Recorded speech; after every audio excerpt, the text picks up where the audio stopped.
አንዱ በህይወታችን ላይ በጣም ኢምፖርታንት የሆነው ነገር ውሳኔ መስጠት ነው። ለምሳሌሽ ህይወትሽ በአጠቃላይ የውሳኔዎችሽ ድምር ውጤት ናቸው። ኪሙሌቲቭ ናቸው።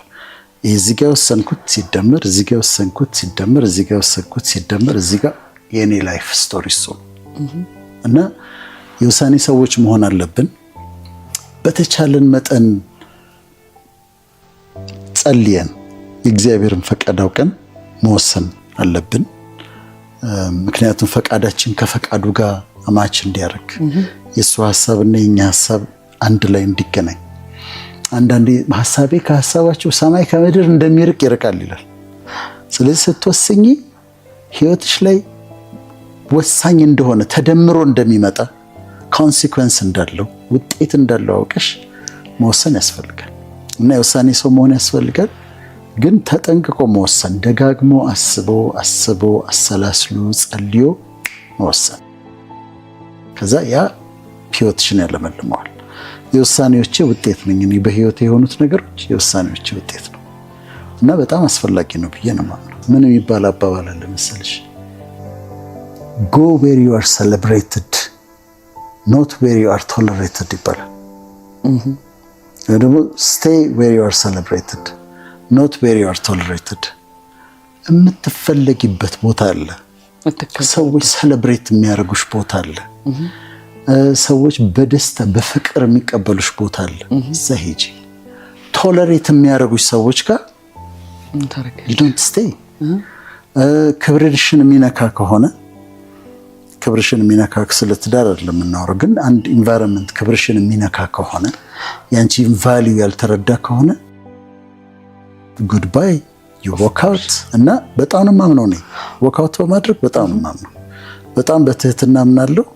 ከዛ ግን ነገርየው ካልተመቸኝ ቫልዩ ሚስ አንደርስታንድ የምደረግበት ቦታ ከሆነ ዎክ አውት አደርጋለሁ። ሪስክ መውሰድ የማይችሉ ሰዎች ምንም ማድረግ አይችሉም ደግሞ ይባላል።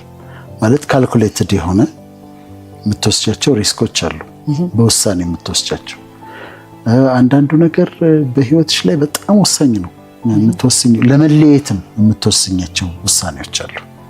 ማለት ስለ ትዳር ሳይሆን ከአንዳንድ ነገሮች መለየት አለብሽ። በቃ ከዛ ነገር you have to walk out የግድ ነው። እንትንም እኮ ይላል አብርሃም ከሎጥ በተለየ ጊዜ ይላል። አብርሃም ልክ ከሎጥ ሲለይ እግዚአብሔር ዓይንህን አንሳ፣ ወደ ምስራቅ ተመልከት፣ ወደ ምዕራብ ተመልከት፣ ወደ ደቡብ ተመልከት፣ ወደ ሰሜን ተመልከት እና ዓይንህን የምታያትን በሙሉ እሰጥሃለሁ አለው። እና አሁን እኔ ዶክተር የሆንኩበትን ውሳኔ ልንገርሽ። የልጅነት ፍቅር ነበር። 12ኛ ክፍል ሆኜ የልጅነት ፍቅር ነበር እና ደንበኛ ፍቅር ውስጥ ደንበኛ ፍቅር ያዘ። የልጅነት ነው ማለት የሚመከር አይደለም። ከዛ 12ኛ ክፍል ትንሽ ውጤቴ ቀነሰ። ዩኒቨርሲቲ ገባሁ 4 ኪሎ። መጀመሪያ ሴሚስተር ውጤቴን ሳየው አሁንም አንሷል፣ ግን ከኔ የሚጠበቀው በጣም ሃይ ነው። ስትሬት ኤን የሚጠበቀው ከኔ አሁን እቺንም ወዳትን ልጅ መተው ነበርብኝ። አልችልም፣ በቃ መማር አልችልም። በፍጹም አብሮ አይሄድም፣ በፍጹም። እና እዛ ጋር ስወስን ከሷ ለመለየት አሁን በሷና በትምህርት መካከል መወሰን ነበርብኝ እና መጨረሻ ላይ ዲሳይድድ I voted for education። ከዛ እንደምንም ሰፈር አድርጌ ወጣሁኝ ከዛ ውስጥ እና ምንድነው it was worth it። አልችልም ነበር፣ it was too much። ከባድ ነበር። I think በህይወቴ ከባድ ጊዜ አውርቼው አላውቅም፣ እና ከባድ ነበር። ይሄ ዲፕ የምትገቢበት የለም። ዩኒቨርሲቲም ከገባው በኋላ አለ በቃ ያለማቋረጥ ማሰብ፣ ያለማቋረጥ ኦብሰስድ መሆን፣ ያለማቋረጥና እያጠናሽ ሁሉ እንትን ያስቸግራል። አሁን ለወጣቶች አንመክርም እንዲህ አይነት ነገር። አሁን ምሳሌያችን ክርስቶስ ስለሆነ እሱን ስታዩ ከህዝብ ጋር ይሆናል ማልቲቲዩድ የሚባለው። ከዛ 70 አሉት ደግሞ የሚልካቸው 70 ነበሩ፣ 70 የሚባሉት። ከዛ 12 ነበሩት አይደለም? ደቀ መዛሙርቶቹ 12 ነበሩት። ከ12ቱ ደግሞ ጴጥሮስ፣ ዮሐንስና ያዕቆብ 3ቱ። እነሱ ደግሞ ኢነር ሰርክል ነበሩ። የሞተችው ልጅ ሊያስነሳ ሲሄድ እነሱን ይዞ ነው የሚሄደው። ወደ መገለጥ ተራራ ማውንት ኦፍ ትራንስፊግሬሽን የሚባል ጴጥሮስ፣ ዮሐንስ፣ ያዕቆብ ሶስቱን ይዞ ይሄዳል። ከዛስ ከሶስቱ ደግሞ ዮሐንስን ያቀርበዋል። ዮሐንስን ጠጋ ብሎ ሐሳብ የሚጠይቀው እነ ጴጥሮስ ሁሉ ሲፈሩ ጠይቀው የሚሉት ዮሐንስን ነው። ስለዚህ እንደዚህ ሰርክሎች ይኖሩናል። በጣም የምናስጠጋቸው ሰዎች ይኖሩናል። በህይወታችን የማምነው መሰለሽ እግዚአብሔር የሚሰጠን ሰዎች አሉ እና እግዚአብሔር የሚሰጠኝን ሰዎች በጣም በጥንቃቄ መያዝ እንዳለብኝ አምናለሁ። ልቤ መዝገብ ላይ ነው የምመዘግባቸው። በተወሰነ አጋጣሚ ነው የማገኛቸው፣ ግን እነዛ ሰዎች እግዚአብሔር የሰጠኝ ሰዎች ናቸው። አንድ ምሳሌ ልንገርሽ። አሁን ሎስ አንጀለስ ነበርኩኝ ያለፈው 10 ቀን እንደዚህ እና ብዙ ህዝብ መጣ። ሜሮን ጌትነት ነበረች፣ በእውቀቱ ስዩም እኔ ነበርኩ።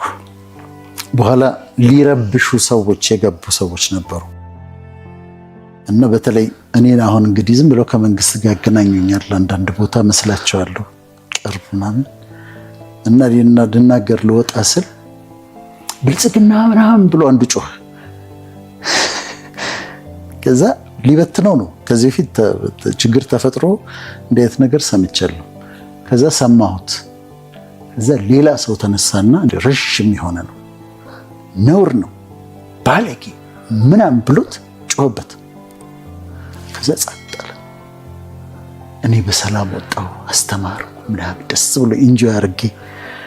ከዛ ስወጣ ያ ሰውዬ ማን ነው እንደገሰጸው ማን ነው ብዬ ጠየቁ። አገኘሁት። የቸርች ሰው ነው ምናምን ነው ደግሞ በማውቀው ሰው ነው።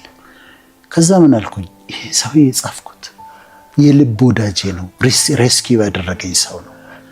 ገብቶሻል? በተለያየ አጋጣሚ በዛ ሰዓት የሚደርስልሽ ሰው የልብ ወዳጅ ነው። የዛሬ 1 ዓመት ተኩል አካባቢ በጣም የሆነ ረብሻ ነበረ። ይሄ ከሞቲቬሽን ጋር ዳዊት ድሪምስ ምናምን ጋር እና ረብሻ ተነሳ። በጣም ከባድ ነበረ። እኔ ምንም የሚያስጨንቀኝ አይደለሁም፣ ግን ከባድ ግን ነበረ። ከዛ በዛ መሃል አንድ ቴክስት ሜሴጅ ደረሰኝና ምን ይላል? ወዳጄ እግዚአብሔር ነው በሰው ልብ ውስጥ በህዝብ ልብ ውስጥ ያስቀመጠ። የትኛውም አይነት ኃይል የህዝብን ፍቅር ካንተ ላይ ማንሳት አይችልም። ከህዝቡ ፍቅር ሊለይህ አይችልም። ህዝቡ ይወድሃል የሚል ቴክስት ሜሴጅ ደረሰኝ እና በጣም ፓወርፉል ነበረ። በጣም መልእክት ነበረ። የላከችው ማነች? አርቲስት መቅደስ ጸጋዬ ነች። ያቺ ቴክስት መቅደስ ጸጋዬ በእኔ የልብ ጽላት ላይ ተጽፋለች። ከአንቺ ጋር ስወጣ መቅደስ ጸጋዬ ደውላ ለሆነ ነገር እፈልግሃለሁ ብትል እምሰራውን ነገር ትቼ ነው የሚሄዱ። እሷም ባሏም በጣም መልካም ሰው ነው እና እግዚአብሔር በተለያየ አጋጣሚ የሚሰጥሽ ሰዎች አሉ። ልክ በዛች ሰዓት ነው የምታገኛቸው። በዛች ሰዓት ነው በቃ ገንዘብ አድርጎ ይሰጥሻል። እና እኔ ያችን አጋጣሚ ወስድና መዘግባታለሁ። የልብ ወዳጅ አድርጋታለሁ። አሁን እኔ ቅድም ያልኩሽ ሎስ አንጀለስ እንደውም ሊሰማው ይሆናልና ግርማ ይባላል። ይሄ ታደገኝ የሚል በላሽ የነበረ ፕሮግራም እና ያዳ ነው። አሁን እሱን ሪካርድ አድርጌዋለሁ። ቅድም አልኩሽ ባልተጠበቀ ሰዓት ቴክስት የጻፈችው መቅዲ እንዲህ ወዳጄ ነች። ግን በዛ መሃል ግን እንደዛ ስታደርግ በልቤ ጽላት ላይ ጻፍኩት። ምንድነው ፖይንቱ መሰለሽ? እንዲህ አይነት ሰዎች በህይወታችን ሲመጡ እንደዚህ ተንከባክበን መያዝ አለብን። ምክንያቱም የእግዚአብሔር ስጦታዎች ናቸው። የመጨረሻ ከአምለሰት ጋር ኢንተርቪው ሰራን። ጥሩ ምስክርነት ስለሆነ ነው የምናግርሽ ይሄንን እና በጣም ትገርም ሴት ነች እሷ። ከእሷ ጋር ኢንተርቪው ሰራን። እኔ እንደዚህ ቃለ መጠይቅ ከሰራው በኋላ የማይጠበቁ ሰዎች ይደውሉልኛል። ማለት አንዳንዶቹ ትላልቅ የገቨርንመንት ኦፊሻልስ ማለት ትላልቆቹ በጣም ደውለው እንዲያልከውን ሰምቼው እንዲያልከው ወድጄው እንዲያልከው ልክ ነው ወይ ደግሞ አንድ ፖይንት ይዘው ይከራከሩኛል። በጣም እንደዛ የማልጠብቃቸው ሰዎች ናቸው የሚደውሉት። በኋላ ኢንተርቪው በወጣ በ3ኛው ቀን አንድ ስልክ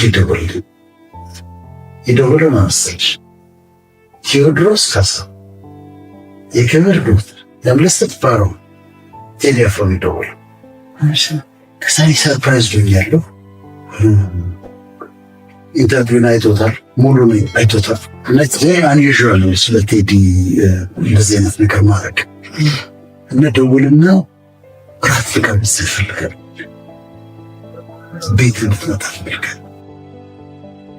እኔም ገረመኛል፣ እሷም ገርሟታል። ከዛ ሄድኩኝ ቤታቸው ገባው፣ ራት ተጋበዝ፣ ልጆቻቸውን ተዋወቅኩ። 4 ልጆች አላቸው። በጣም ቀን ቤተሰብ ነው። በጣም የሚያምር ቤተሰብ ነው።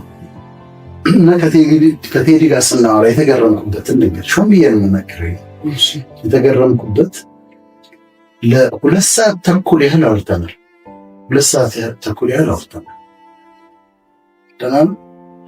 ለ2 ሰዓት ተኩል ያህል ከቴዲ ጋር ቁጭ ብለን አወራን። 2 ሰዓት ተኩል ያወራነው ስለ